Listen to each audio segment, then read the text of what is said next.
Olá, ouvintes! Tudo bem? Bem-vindos à sexta temporada do podcast Direito Empresarial Café com Leite. Eu sou Amanda Taide, mineira e cruzeirense na origem, com passagem em São Paulo, e candango e fluminense de coração.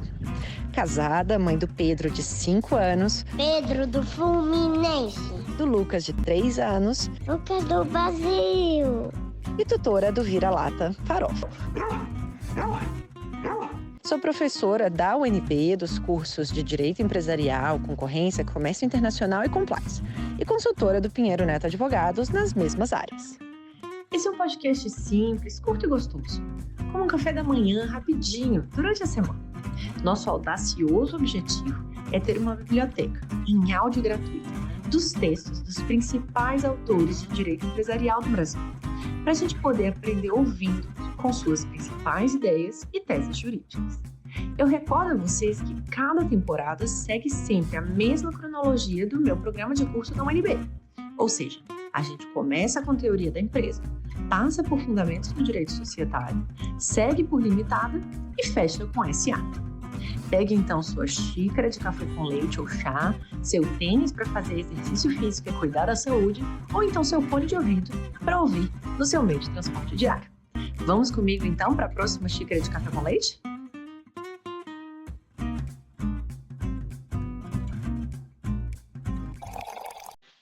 A nossa xícara de café com leite de direito empresarial de hoje vai tratar de um artigo super interessante, intitulado Controle Conjunto por Acordos de Acionistas e a Dinâmica das Reuniões Prévias, de autoria de Laura Amaral Patella. E para isso a gente vai ter a alegria de contar com a participação da própria autora, a Laura Patella, para comentar esse artigo. A Laura já participou aqui do nosso podcast anteriormente, mas eu vou reapresentá-la. A Laura é doutora em Direito Comercial pela USP, bacharel em Ciências Jurídicas e Sociais pela Faculdade de Direito da Universidade Federal do Rio Grande do Sul, a URGS, é advogada e diretora de Marketing e Comunicação do Instituto de Direito Privado, IDIP. Tem atuação profissional e acadêmica em Direito Empresarial, Societário, Falimentar e Mercado de Capitais, então atuando no escritório Munhoz Advogados. A gente já teve a participação também do professor Eduardo Munhoz e também com a Nicole, que participou recentemente aqui do nosso podcast também. A Laura é professora convidada em cursos de especialização e de pós-graduação lá do Senso. Laura, muitíssimo obrigada por ter aceitado o convite para participar mais uma vez aqui do nosso podcast e por apresentar de um modo simples, curto e gostoso esse tema do controle conjunto, dos acordos de acionistas e das reuniões prévias. Amanda, eu que agradeço muito o convite para voltar aqui ao Direito Empresarial Café com Leite. É uma honra participar novamente desse projeto tão prestigiado, de tanto sucesso, e que agora, passado um tempo já da primeira vez que eu estive aqui, pude ver como cresceu, como tem repercutido tanto e reconhecido, a importância desse trabalho magnífico que você tem feito. Estou muito feliz com esse convite. Já vou antecipar aqui que eu estou e estarei sempre à disposição do Direito Empresarial Café com Leite para o que eu puder contribuir, ajudar, e aqui eu desejo vida longa e ainda mais sucesso, e que eu possa sempre acompanhar e contribuir aqui para esse projeto incrível.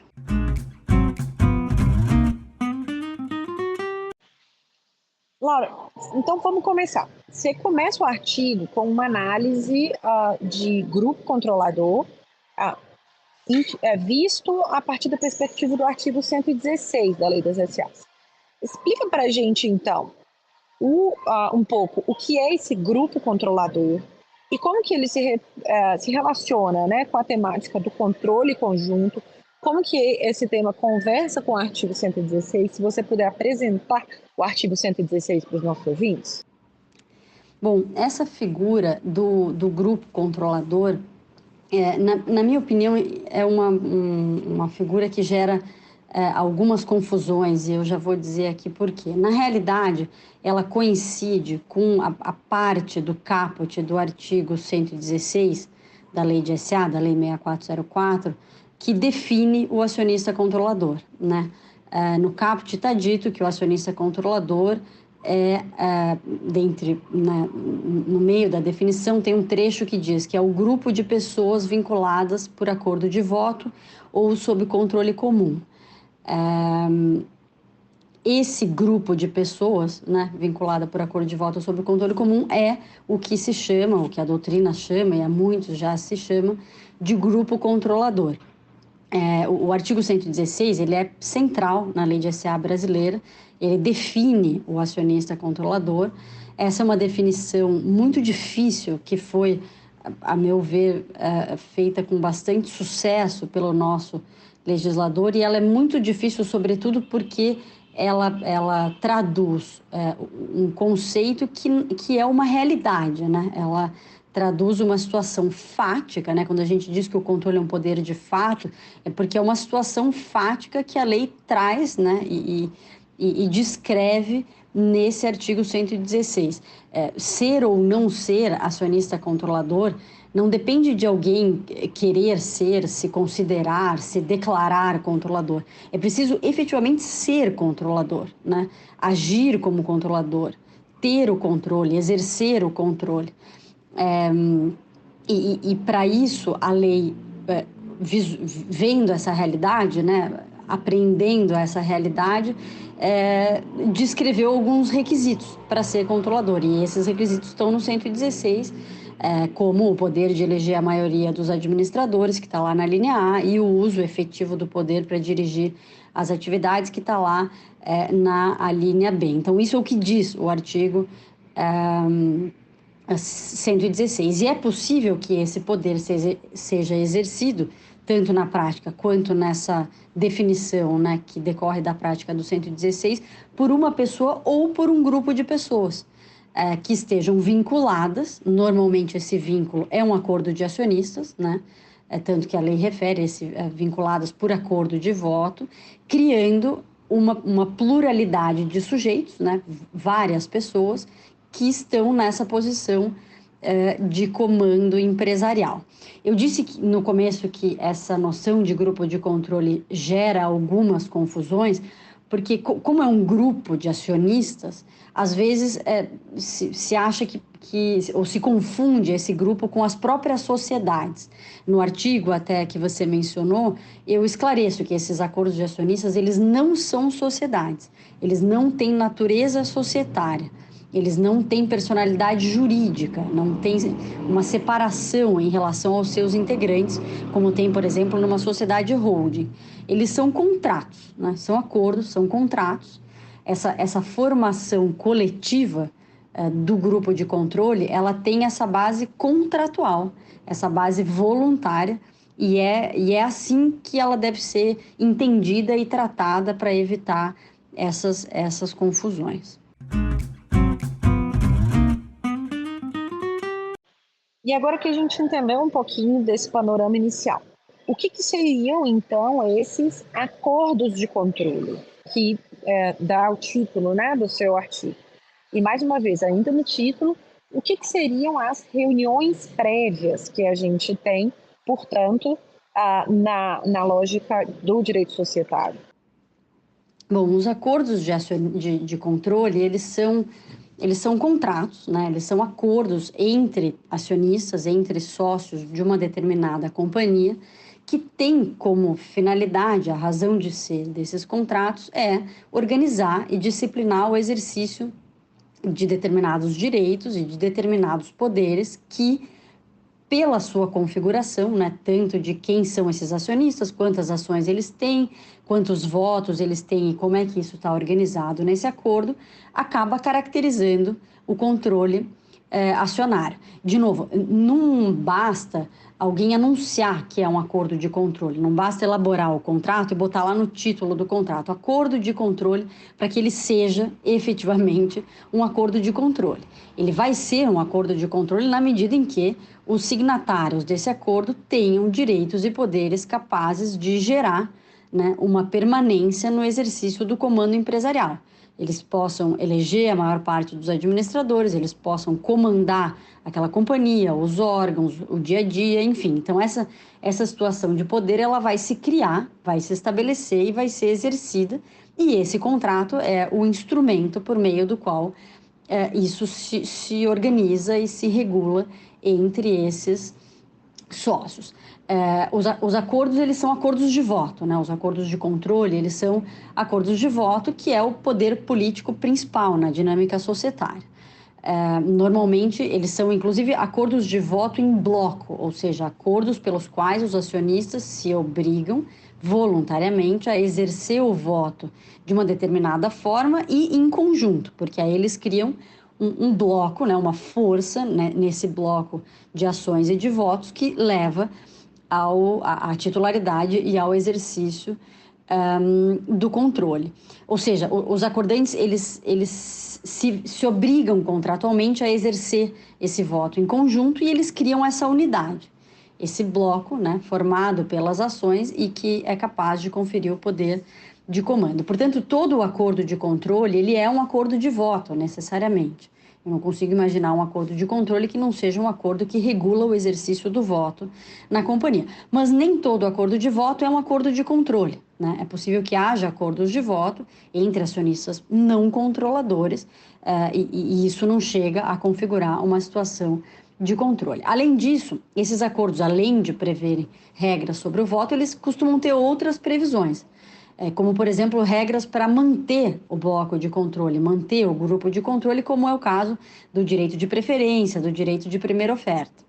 E, além disso, eles são acordos que têm regras que organizam esse exercício do voto e de controle, e é aqui que aparecem as reuniões prévias. As reuniões prévias, elas são reuniões que acontecem no ambiente de um acordo de acionistas entre os signatários desse acordo, que se juntam, que se reúnem para tomar determinadas decisões. Elas são chamadas prévias porque normalmente elas antecedem as assembleias gerais de acionistas, e por isso que elas são prévias às assembleias. Mas elas não se confundem com as assembleias, elas são reuniões entre os signatários no ambiente do acordo. Como os acordos de controle são continuados, são duradouros, e eles não têm como, não é possível prever no próprio acordo, por escrito, todas as decisões, até porque essas decisões vão acontecendo, né? Vão aparecendo no andar da vida da sociedade, que também é duradoura por definição. Criou-se, né, na prática, essa dinâmica de reunir os signatários toda vez que uma decisão precisa ser tomada e estabelecer as regras de como essa decisão vai ser tomada, e é assim que surgem as reuniões prévias. É importante dizer que as reuniões prévias não estão previstas na lei. Se a gente olhar a lei de SA 6404, não tem nenhuma regra sobre reunião prévia. Elas são fruto de uma prática contratual, societária, que tem funcionado muito bem há muito tempo e que acaba se repetindo e criando certos padrões, né, em torno dessa prática. É muito comum pegar acordos de acionistas, é possível acessar os acordos públicos, né, de companhias abertas, enfim, e ver que é muito frequente as previsões dessas reuniões prévias. Mas não tem nenhuma regra obrigatória para as reuniões prévias, como tem para as assembleias, por exemplo. As assembleias estão reguladas pela 6404, tem regras para convocação, para instalação, quórum de deliberação e etc. Nas reuniões prévias isso não existe. As partes do acordo, elas têm liberdade para definir, elas podem definir ou não, e se elas definirem, elas têm liberdade para criar regras sobre como convocar, como instalar, inclusive os quórums, né? Como é que as decisões vão ser tomadas nessas reuniões prévias, elas têm liberdade para isso.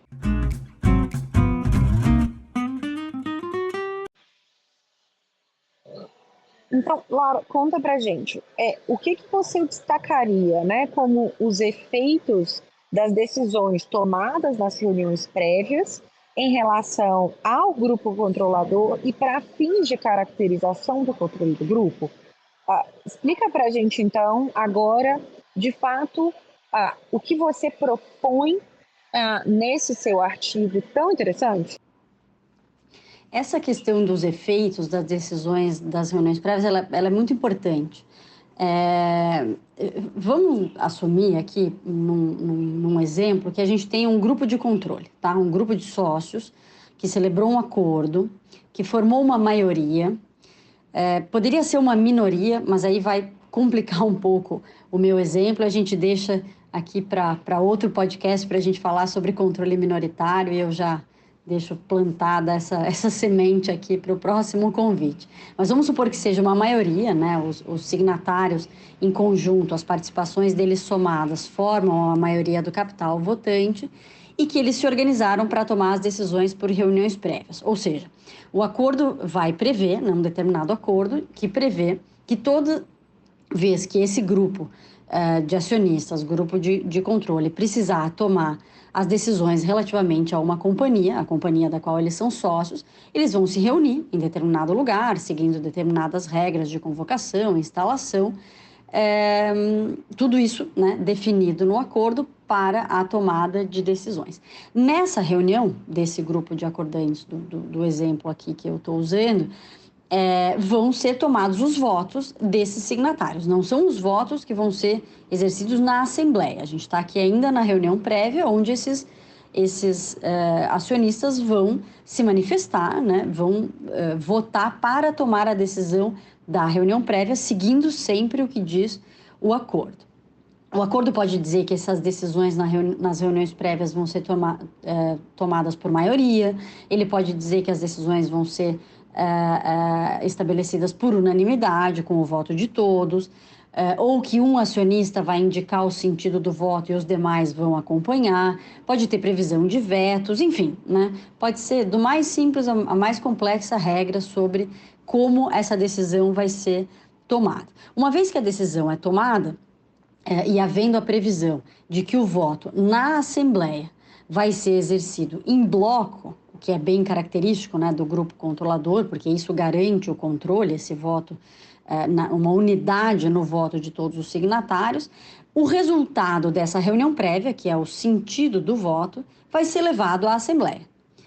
Então, todos os signatários ou um representante vai ir na Assembleia da companhia, que foi convocada para determinado dia, horário e local, e vai exercer o voto conforme foi definido na reunião prévia. Se alguém observar só a Assembleia, olhar a ata da Assembleia da companhia, vai aparecer lá um monte de acionistas, que são os integrantes desse grupo, votando no mesmo sentido, para aprovar uma cisão, por exemplo, para eleger um conselheiro, enfim, né, dependendo da ordem do dia do que vai ser deliberado na Assembleia. Se perseguir o caminho que essa decisão percorreu para chegar até a Assembleia, é que vai se chegar na reunião prévia, que é onde os acionistas se organizaram no âmbito do acordo, conforme as regras do acordo, para tomar essa decisão. Portanto, a reunião prévia é onde se forma o sentido do voto que vai ser exercido na Assembleia pelos signatários do acordo.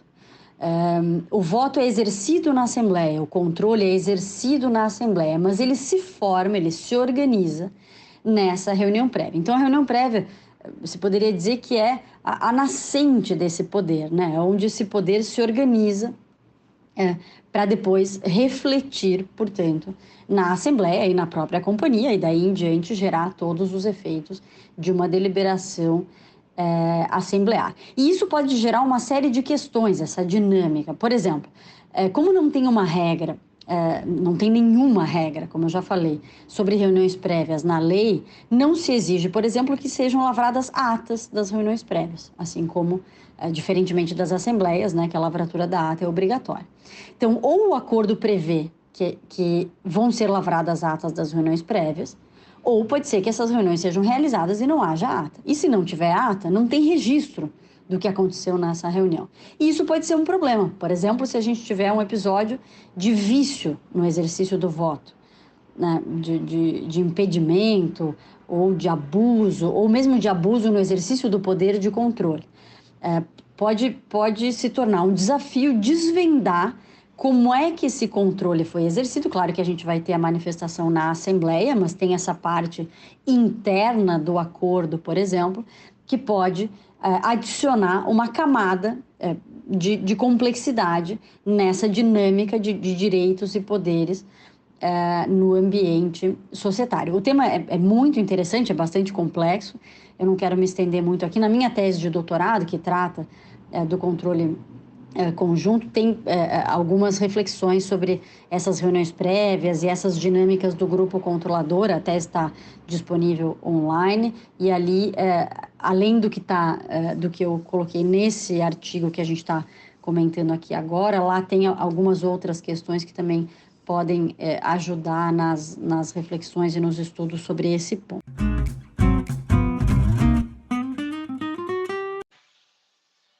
Laura, e agora, caminhando para o final, eu queria entender um pouquinho como que você tem se mantido atualizada.